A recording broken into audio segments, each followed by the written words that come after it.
Good morning, I'm Adam Sexton. Manchester Mayor Jay Ruhe won the corner office at City Hall by outworking his opponent on the campaign trail. Now he's almost a quarter of the way through his first term and trying to deliver on what he promised to Queen City voters. Mayor Ruhe is our guest on Close Up this morning. Thanks for being here, Mayor. Good morning, Adam. It's great to be with you. So you campaigned on a different approach to the homeless issue in Manchester, but this is a very difficult problem to solve. So take us through the tangible steps that have been taken and what difference you think has been made so far. Sure. So thank you for having me this morning. I'm really excited. I think from the last year and a half, I've been talking about this issue. I've been talking about the need to address it in a comprehensive fashion. So I'll start with housing. So on Saturday, we will be holding a public auction for all of the city-owned land that the Board of Mayor and Aldermen deemed surplus so that we can bring more units into the city. We're looking at 15 different parcels of land, and all of the net proceeds from that will go into the city's Affordable Housing Trust Fund so that we can support affordable housing projects around the city, again, in an attempt to help people find the housing that they need during this crunch. We're also in the middle of undertaking a zoning rewrite, which will be released at the end of the month, again, with the idea of bringing more density into the city, bringing more units into the city, and really transforming the way that we address housing within the city of Manchester. We've also taken steps to address the underlying causes of addiction. So about a month ago, we launched an identification program to provide IDs to individuals who are experiencing homelessness. That's one of the biggest barriers to breaking the cycle of addiction. It stops people from getting access to vital services, employment, housing. So already in just a month, 23 individuals have gotten identification so that they can break that cycle and get onto a sustainable life. We've also started an engagement or a resource fair at the Engagement Center. So now we have substance use disorder specialists in there. We have medication-assisted treatment in there. We have the New Hampshire Employment Security Department in there helping people write resumes. We have housing advocates in there, and that happens every Thursday, and we're expanding that. We've expanded the continuum of care in the city to help break the silos that were occurring here in Manchester previously. So I think we're making some significant progress. We're also waiting for the Supreme Court decision in Grants Pass v. Oregon to look at how we can address this from an enforcement standpoint as well. So I think we're making some progress at building better systems to help people flow through from where they are experiencing homelessness and an ability to create a sustainable life. You got that long list you can point to. You also had this acrimonious exit of the Director of Housing Stability. We don't need to go into the details there, but and all that drama. Obviously, trying to make change is not popular with everyone, but she said something on the way out. She basically said, what you're doing is not going to work. Now, everyone can have their own opinion, but this is a purported expert in the field. What's your response to that? Sure. So I'm not sure exactly which part she was referring to. I mean, I think one of the key focuses that we have going forward is we have a 0.6% vacancy rate in the city. So I want to address all of the underlying causes that could have, lead somebody to experience homelessness. But at the end of the day, there is a backlog in housing here. We have a real bottleneck in our shelters. So we're looking at creating more housing to transfer people out of the shelter situation and into housing. And when I talk to folks, one of the biggest barriers to getting people off of the streets is creating more housing, which is what we're doing here in the city. Big campaign issue for you, and a big focus of your advocacy so far during your tenure as mayor has been addressing the issues with the new bail system that was put into place in 2018. Obviously, Manchester has borne the brunt of a lot of those things. Lawmakers in Concord tried to fix it in 2019 and 2020. Really, we're just working around the margins. Now they have a deal which supposedly is going to be more substantive. They're going to add these magistrates. There's going to be victim notification. They're going to try and get some of these folks before a judge to see if they can be held rather than released automatically.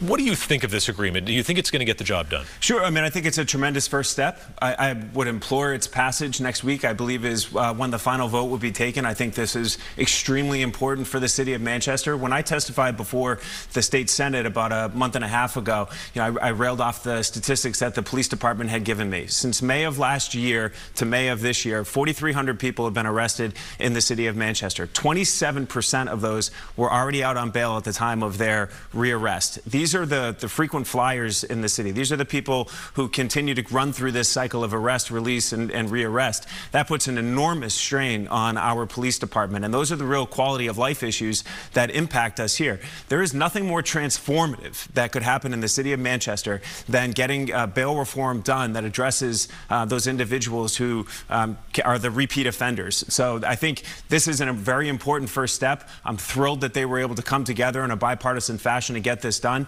I'm already looking at the next iteration of this to make sure that Manchester continues to be safe and secure. Those stats, the importance of those probably can't be underestimated, because one of the ways that this was stopped for the last few years was saying we don't have any data. and clearly those numbers mattered in the Manchester Police Department has done a fantastic job at being able to track this. One other piece of data I'll give you is that since my swearing in, so January 1, there have been about 1,300 arrests. Of that, 40% were released on bail. It just creates this Sisyphean task for our police department to have to go through this. And you mentioned the police department there. You know, hiring has been an issue, and you want to get staffed up. Where are you in terms of getting closer to a full complement? Sure. So right now, I believe the last numbers that I saw was that we were about 22 shy from a full complement. I mean, we're going through a compensation study right now as a city, and we're going to look at where we can raise pay to attract additional police officers into our city. This isn't something that's just unique to Manchester. This is something that's going on around the country. But Chief Aldenberg does a fantastic job. The department is filled with heroes, the men and women at the Manchester Police Department. We're going to do everything in our power to continue attracting good police officers in the city. You got a new opioid plan out as well. I'm going to talk about that or ask about that in a bit. I wanted to ask about one more state issue. They're looking at a cannabis legalization bill. It's been kind of back and forth. We don't know what's going to happen on Thursday. What's your perspective? Do you think the state should legalize marijuana? Sure. So I've been in recovery myself for 14 years, and I've worked heavily on the addiction issue in the past, and I'm looking forward to seeing what that compromise that was reached yesterday. Haven't had a chance to dig into it yet. I do have concerns anytime you're in the middle of the epidemic that we are with opioids about legalizing, but I have an open mind to any issue that's going to come before my desk as mayor.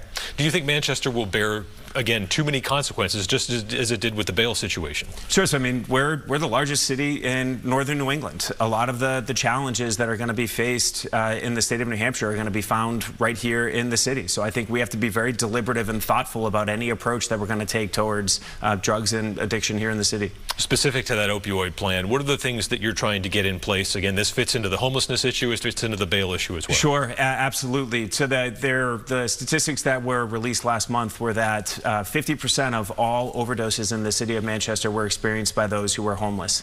So the opioid prevention plan that we released is just as much about combating homelessness as it is addiction. And this plan it's really exciting. It's the first rewrite update of this plan since 2016. So I'm thrilled to be able to release it. What it does is it identifies and aligns those programs that are working here in the city, and it helps identify the programs that are working nationally, and it looks to implement them here in the city of Manchester. But it aligns those programs with the funding that's available at the state and national level. So you identify what's working, you identify where the gaps are in the city, you implement those programs because they're aligning with what the state is looking to do from a financial resources standpoint. So very, very excited getting that off the ground. How do you balance the harm reduction aspect with the quality of life issues that you see as well sometimes with things like needle exchange and things like that? Sure. So, I mean, I think when it comes to harm reduction, things like Narcan, to me, are very important. As a person that's in recovery, being able to save somebody's life with Narcan, I think, is incredibly important. You can't find recovery if you've passed away, clearly. So I think it's incredibly important that we have those kinds of things available. On the needle exchange, I think that's something that has detrimentally impacted the city from a quality of life standpoint. I think there are ways to do it responsibly, and you just need to find and strike that balance. You were trying to work on all these substantive issues, and there's perception as well. Obviously, you know, people talk about going downtown. One person's experience may be different from another's. I saw in one of your State of the State or State of the City speeches, you were saying you don't like the nicknames that Manchester has acquired over the years, whether it's, you know, Manch Vegas or Manchcanistan. Yeah. How do you push back against that perception issue? Well, I think we can push back because it's not true.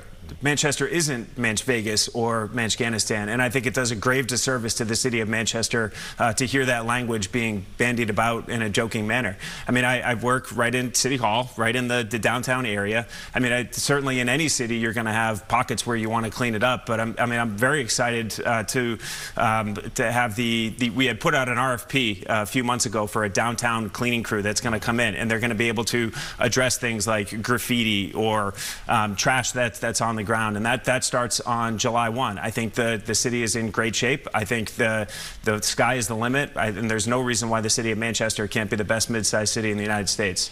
One of the very unique aspects of your inaugural address is that you spoke in Spanish extensively. What kind of outreach have you been doing, especially to those, you know, there's such diversity in Manchester that a lot of people don't know about. What have you been doing to reach those communities and make sure they know they're a part of the city? Yeah, This is a topic that is near and dear to my heart. My wife is from Peru. She immigrated to the United States in 2005 and had to learn the language and go to school. She's actually going to Southern New Hampshire University now to finish her bachelor's degree. So this is very near and dear to my heart. I've had a number of incredible meetings with members of the Hispanic community and talking about their needs, their concerns. For the first time in the history of Manchester, the Dominican Republic, those who are from the Dominican Republic and still citizens of there, were able to vote at City Hall. So they voted in their election here in the city of Manchester. I think doing that level of outreach to know that Manchester cares, that Manchester is here for you. I'm going to be a mayor for everybody in the city, regardless of where you're from or what your background is. All right, Mayor Rui, thanks for joining us on Close Up. We appreciate the time. Thank you, Adam. And we'll be right back with Portsmouth Mayor Declan McEachern to talk about education funding and much more.